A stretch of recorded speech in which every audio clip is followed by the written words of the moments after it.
जय माता दी भक्तों, आपको दूसरे नवरात्रे के लिए मैं बहुत बहुत शुभकामनाएं देता हूं। और दूसरा नवरात्रा जो माता रानी का है वो है आज की दूसरे नवरात्रि की जो शक्ति है। जैसा कि आप जानते हैं कि 9 दिनों में हम देवी के 9 स्वरूपों की पूजा करते हैं, 9 शक्तियों की पूजा करते हैं, 9 स्वरूपों की पूजा करते हैं, जिनके अलग अलग नाम से हम पुकारते हैं। शक्ति एक ही है। तो भक्तों, आज जो हम चर्चा करेंगे, आज जो हम कथा बताएंगे, वो बताएंगे मां के दूसरे रूप की। नवरात्रि का दूसरा दिन जो होता है वो विशेष रूप से किस देवी की पूजा की जाती है, किस शक्ति की पूजा की जाती है भक्तों। और भक्तों, आपका प्यार बहुत मिल रहा है और इस आपको सबको बहुत पसंद आ रही है ये कथाएं और जो पौराणिक कहानियां हैं और जो माता की ये 9 दिन की कथाएं हैं। ये भक्तों, आपको पहले दिन का मैं बता चुका हूं, शैलपुत्री जी की कथा बता चुका हूं, माँ शैलपुत्री की शक्ति की कथा बता चुका हूं। तो दोस्तों, देर ना करते हुए भक्तों चलते हैं। आज माता के दूसरे स्वरूप की पूजा करेंगे भक्तों। जी हाँ भक्तों, दूसरा जो स्वरूप है उनका नाम है ब्रह्मचारिणी। जी हाँ भक्तों, ब्रह्म का अर्थ है तपस्या। जी हाँ, भक्त का अर्थ है तपस्या और चारणी का मतलब, चारणी का जो अर्थ है वह है आचरण। जो तपस्या में आचरण है वो है ब्रह्मचारिणी। भक्तों, जैसा कि मैंने पहले भी आपको बताया था कि हिमालय राज्य की पुत्री के रूप में भी पूर्व जन्म में जन्म लिया था ब्रह्मचारिणी ने। जन्म लिया, उससे पहले भी उनका विवाह हो चुका था सती के रूप में। भक्तों, नारद जी ने ब्रह्मचारिणी को कहा कि आपको शिव से विवाह करना है, क्योंकि भगवान शिव सती के वियोग में सब कुछ भूल बैठे थे, एक गहरी तपस्या में चले गए थे। तो भक्तों, पहले मैं आपको बता दूं कि क्या विधि विधान से आपको पूजा करनी है मां ब्रह्मचारिणी की। भक्तों, पहले मैं आपको बता दूं, जिनका कुछ ज्योतिषी बताते हैं कि कुंडली में चंद्रमा कमजोर है, उनको विशेष रूप से पूजा करनी है मां ब्रह्मचारिणी की। यूं तो नवरात्रों में सभी की पूजा हमने करनी है, 9 के 9 रूपों की माता की पूजा करनी है, लेकिन आपको ब्रह्मचारिणी की, जिनका चंद्रमा कमजोर है, अवश्य करनी है। और जो विद्यार्थी लोग हैं, जिन्होंने अपनी विद्या में अध्ययन करना है, जिन्होंने ध्यान लगाना है, उनको अवश्य पूजा करनी चाहिए मां ब्रह्मचारिणी की। तो भक्तों, आसन आपका लगाई हुआ है, मां वहां पे विराजमान है। आपको एक कार्य करना है कि या तो मां ब्रह्मचारिणी का विग्रह है या फोटो में जो स्वरूप होता है वो आपको वहां पर रखना है। सब कुछ सुबह साफ करके, जैसा पहला नवरात्रा हो चुका है तो दूसरे नवरात्रे वाले दिन आपने मां ब्रह्मचारिणी का वहां पे स्वरूप रखना है, विग्रह रखना है और फिर पूजा करनी है। और आज की जो पूजा होगी ब्रह्मचारिणी की, उसमें खास बात यह है भक्तों कि आपने भोग क्या लगाना है। मां ब्रह्मचारिणी के एक हाथ में कमंडल है और एक हाथ में रुद्राक्ष की माला। एक हाथ में कमंडल, एक हाथ में रुद्राक्ष की माला। कहते हैं ना, जब ध्यान लगाते हैं तो रुद्राक्ष की माला से जप करते हैं।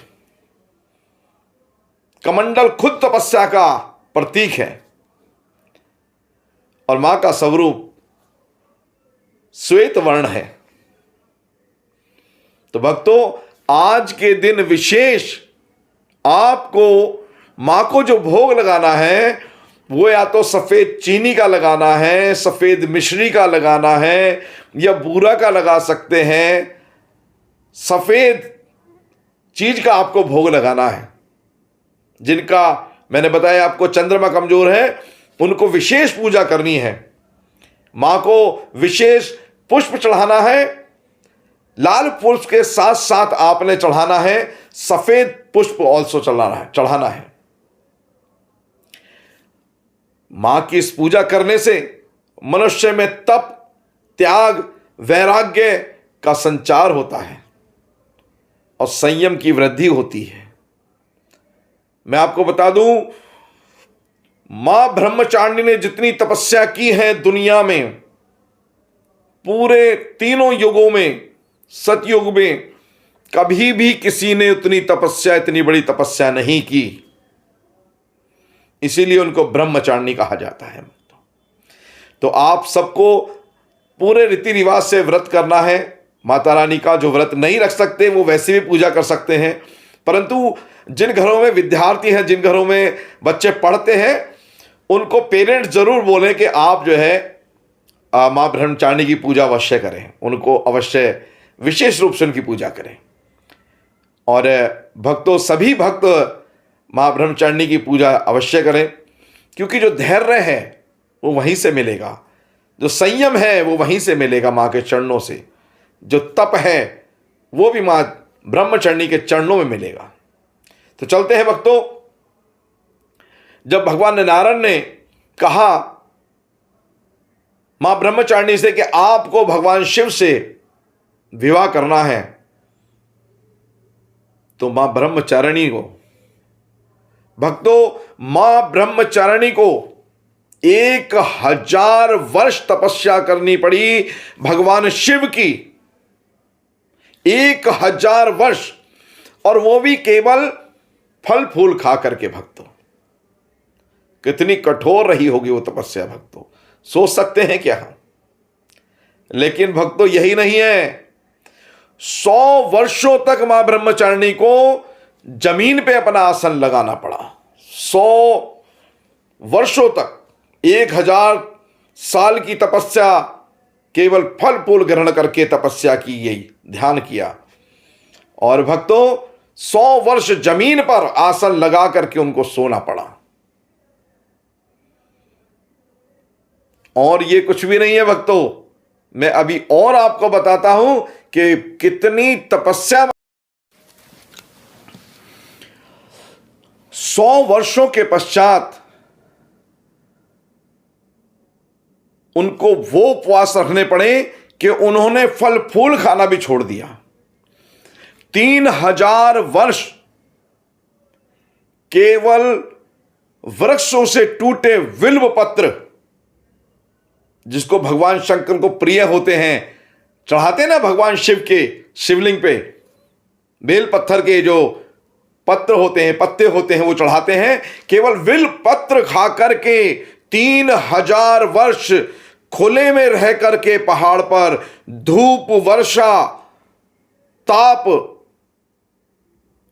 शीत, सब में 3000 वर्ष वो तपस्या उनको करनी पड़ी भक्तों। कितना कठिन उपवास। उसके बाद उन्होंने कई हजार वर्ष तक केवल सूखे बिल्व पत्र खाए। इतनी कठिन तपस्या, तभी नाम मिला है ब्रह्मचारिणी। इतना तप दुनिया में कोई नहीं कर पाया, कोई उदाहरण ही नहीं है कि कोई इतना तप कर सका हो। लेकिन ये सब किसके लिए किया भक्तों? मां ब्रह्मचारिणी ने ये तप किया भगवान शिव से विवाह के लिए।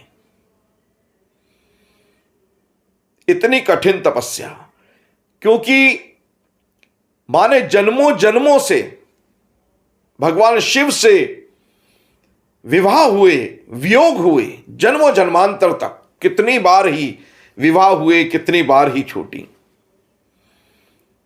और भक्तों, इतनी कठिन तपस्या के बाद उनका शरीर बिल्कुल क्षीण हो गया। सभी देवता बहुत चिंतित हो गए। सभी ऋषि मुनि ने ब्रह्मचारिणी को अद्भुत कृपा, अद्भुत तपस्या, अद्भुत जो व्रत किया, उन्होंने उपवास किया, उसकी सभी ने सराहना की और उन्होंने इस कठोर तपस्या के लिए उनको ये वरदान दिया कि तुम्हारी तपस्या खराब नहीं जाएगी, तुम्हारी तपस्या विफल नहीं होगी। भगवान शिव एक न एक दिन अपनी तपस्या से, अपने ध्यान से जरूर उठेंगे और फिर आपका विवाह भगवान शिव के साथ अवश्य होगा। भक्तों, इतना कठिन तप देख करके भक्तों सभी देवी देवताओं ने, भगवान चंद्रमौली ने उनको आशीर्वाद दिया कि हे मां, आपने इतनी तप की है, इतना तपस्या की है, ये तप विफल नहीं जाएगा और भगवान शिव से आपका विवाह अवश्य होगा। और कुछ ही समय पश्चात उनका भगवान शिव से विवाह हुआ। तो यह कथा है भक्तों मां ब्रह्मचारिणी की। जी हां भक्तों, और भक्तों जब आपकी पूजा समाप्त हो जाए, कथा आपने सुन ली है, तो मां का मंत्र एक अवश्य आपको बोलना है। या देवी सर्वभूतेषु मां ब्रह्मचारिणी रूपेण संस्थिता नमस्तस्ये नमस्तस्ये नमस्तस्ये नमो नमः। ये मंत्र आपको बोलना है भक्तों। और साथ ही पूजा के पश्चात, जैसा कि मैंने आपको बताया कि मां को सफेद वस्तुएं बहुत पसंद है, दूध से बने व्यंजन पसंद है, तो जो भी आप व्यंजन बनाना चाहो दूध से या सफेद कोई भी चीजें, बताशे हैं, सफेद मिश्री है, चीनी है, बूरा है और सफेद दूध से बने मिष्ठान कुछ है, वो मां को भोग लगाने के बाद आप भक्तों दान में दे सकते हैं, किसी भूखे को दे सकते हैं। तो समझ लो सोने पे सुहागा हो भक्तों, सोने पे सुहागा। तो ये थी आज के दूसरे नवरात्रि की दूसरी शक्ति की, मां दुर्गा के दूसरे स्वरूप की दूसरी शक्ति की कथा, ब्रह्मचारिणी की कथा। तो भक्तों आप कमेंट्स करके अवश्य बताएं कि आपको कैसा लगा। और ये आपका बहुत प्यार इस चैनल को मिल रहा है और आपको मैं निरंतर बताता रहता हूं कि कथाएं और नवरात्रि की सभी कथाएं मैं आपको बताऊंगा कि क्या कौन कौन से रूपों की, कौन कौन सी शक्ति की हम पूजा करते हैं। तो दोस्तों भक्तों आपको नमस्कार करता हूं। मैं राम सिसोदिया, मैं राम जी आपको स्वागत करता हूं और फिर मिलते हैं एक नई कथा के साथ, मां के तीसरे शक्ति के साथ मिलकर के सभी पूजा करेंगे, मां शक्ति की आराधना करेंगे, जिससे सभी घर में सुख शांति बनी रहे, माता की कृपा सब पर बनी रहे। तो जय माता दी भक्तों।